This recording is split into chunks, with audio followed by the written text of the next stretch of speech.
barka ba, akon a farka kenan bakwakin harba ba. Abinda ke damuna ba zan rufe amsa baya.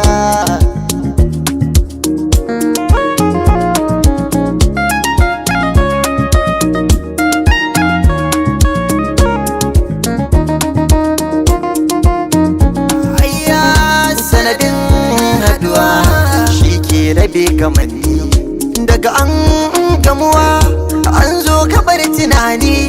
Wai me ke faruwa soke bibin jini, wata ran na je wasa jama'a sun min kwarjini.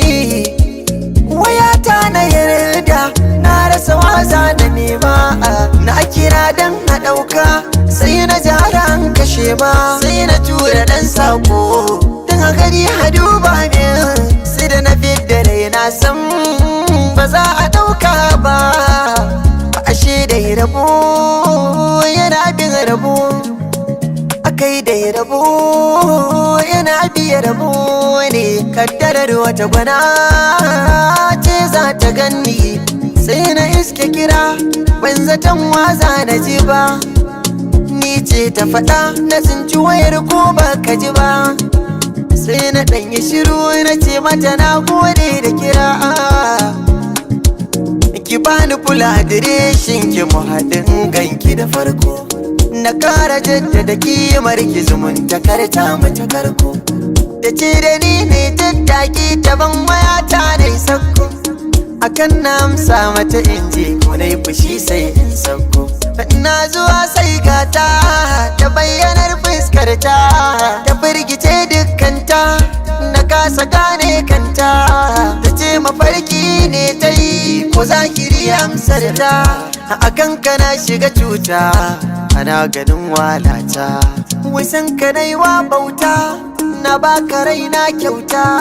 An ce mawaka da masu baiwa ba kwa zama makusanta, waɗansu na zagi na makarkace aiki na.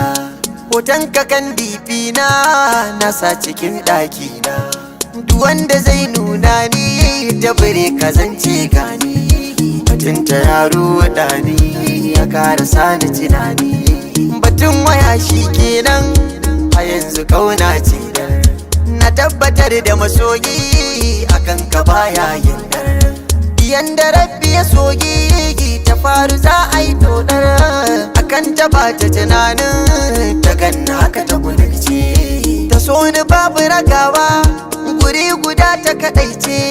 Waɗansu na zaginta da hantarar ta zance, Hamisu ne burinta bare ka so ta makance. To yanzu gani fagata ku gane su hata kaice, yanzu gani fagata aya. To yanzu gani fagata aya aya. Kubar zagin ta so bai zamo aibu ba. Kaddara daina nan zuwanta bai latti ba, san ka koma wane ne baka ki mai barka ba. Akon a farka kenan bakwakin harba ba. Abinda ke damuna ba zan rufe amsa baya.